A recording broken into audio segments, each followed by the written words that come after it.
Good evening and Jain student. Welcome again. I am Saspna Singh, your political science teacher. Now today we discuss about class 12 chapter 2, the end of bipolarity. In previous video we discussed about why was the Soviet Union become a great power often the Second World War, and why was the Soviet Union lag behind the Western world. Now in this video we discuss about the General Secretary of USSR, Mikhail Gorbachev, and disintegration of USSR.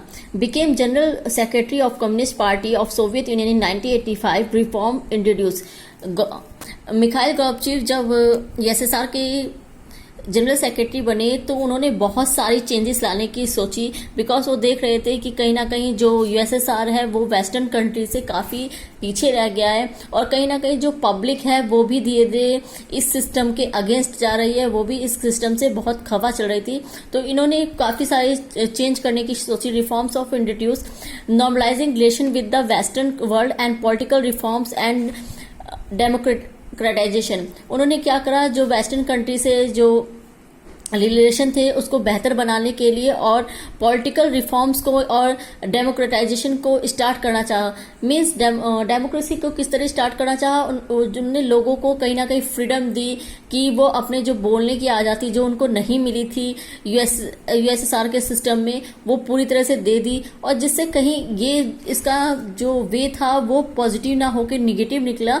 And इससे क्या हुआ, इसे जो जनता थी उसे ये पता चल गई थी कि उनके राइट क्या है, और वो अपनी जो चीज़ें वो पूरा करना चाह रहे थे जितने टाइम पीरियड में वो नहीं पूरे कर पाए। और कहीं ना कहीं जो मिखाइल गोर्बाचेव की जो नीतियां थी वो लोगों को नहीं रास आई। जो लोग उनके पसंद भी कर रहे थे, अब वो भी ये सोचने लगे कि गोर्बाचेव ने जो अपनी रिफॉर्म्स दिए हैं वो उनको प्रॉपर वे में पूरा नहीं कर पा रहे हैं, वो अपनी नीतियों को पूरा नहीं कर पा रहे हैं।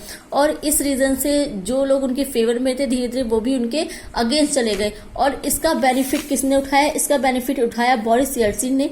एमर्ज ऐसे नेशनल हीरो, और वो एक नेशनल हीरो की तरह उस टाइम में उभर के आए थे। Won popular election and shock of centralize control.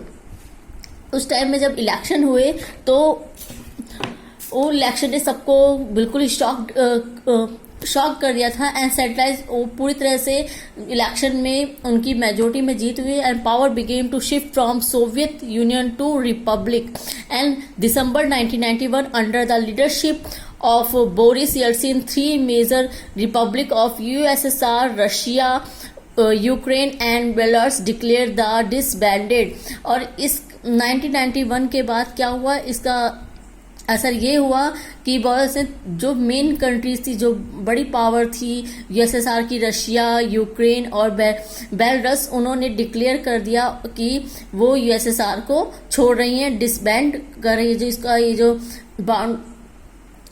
एक ग्रुप था उसको तोड़ दिया। And capitalism and democracy was adopted of the base for the past Soviet Republic. और कहीं ना कहीं उन लोगों ने कैपिटलिज्म को अपना लिया, and democracy were adopted as the base for the past Soviet republic. And why did the Soviet Union disintegrate. लेकिन इन सब चीज़ों के बाद भी जो सोवियत यूनियन क्यों टूट गया, shortage of consumer goods due to prolong economic stagnation. जैसे हम स्टार्टिंग में रीड कर चुके थे कि अफगानिस्तान से जो यूएसएसआर का जो वॉर थी कंटिन्यू 10 ईयर्स तक चली, और कहीं ना कहीं इसके रीजन से जो पैसा था कंट्री का वो काफ़ी ज़्यादा मात्रा में खर्च होने लगा। यूएसएसआर का जो पैसा था और जो कंट्री की जो गुड्स थी, कंज्यूमर गुड्स थी, उसकी शॉर्टेज पड़ गई। And internal weakness of Soviet political and economic institution and ordinary citizen became more knowledgeable about the economic advance of west. और कहीं ना कहीं वेस्ट कंट्री से काफ़ी पीछे रह गए थे। And the Soviet economy used much of its resources in maintaining nuclear and military development. और जो सोवियत यूनियन था वो अपना सबसे ज़्यादा पैसा किस में खर्च कर रहा था, जो मिलिट्री पे थे, न्यूक्लियर वेपन्स थे, इन सब में खरीद करना पड़ा था। कहीं ना कहीं वो जो आम जनता, ऑर्डिनरी पीपल थे, उसको बिल्कुल भी ध्यान नहीं दे रहे थे, और जिसके कारण जो पीपल्स थी और जो पब्लिक थी वो पूरी तरह से गवर्नमेंट के अगेंस्ट जा चुकी थी। And the party bureaucrats gain more privilege than ordinary citizen and slow rate of Gorbachev reforms. और जैसे मैंने अभी स्टार्टिंग में बताया, तो गोर्बाचेव का जो रिफॉर्म की जो कंडीशन थी वो बहुत स्लो थी, और जिससे पब्लिक उसके अगेंस्ट चली गई। नाउ कॉन्सिक्वेंस ऑफ डिसइंटीग्रेशन, और इसका क्या रिजल्ट निकला? The end of cold war. जब ये विभाजित हो गए, डिवाइड हो गए, तो जो कोल्ड वार थी वो भी अपने आप ही फिनिश हो गई, and the USA became the sole super power. और जो यूएसए थी, यूनाइटेड स्टेट ऑफ अमेरिका, वो एक मेन पावर रह गई वर्ल्ड की, and capitalism became a dominate all over the world. और धीरे धीरे जो कैपिटलिज्म था उसको धीरे धीरे जितनी भी अदर कंट्रीज थी वो अपनाने लगी थी।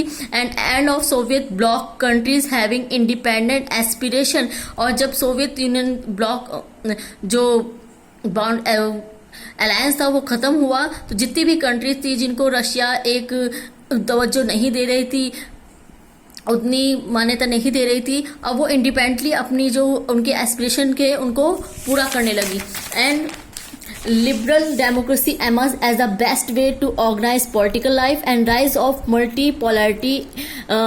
multipolarity area। और इसके कारण क्या हुआ, बहुत सारी ऐसी नई नई पावर्स उभर के आने लगी, like Australia, like other countries, बहुत सारी जो यूएसएसआर और यूएसए जैसी कंट्री रह गई थी। जब ये सेकंड पावर खत्म हुई तो धीरे धीरे अदर्स कंट्री को जब पता चला कि उनके अंदर की जो पावर है, जो उनका गुड्स है, जो उनकी इकोनॉमी है और उनके एस्पिरेशन है, उनको पूरा करने के लिए वो धीरे धीरे आगे आने लगी। और इस तरह नई नई जो मल्टीपोलैरिटी सिस्टम था वो और उभर के आया। Now thank you student, thank you very much, जय हिंद।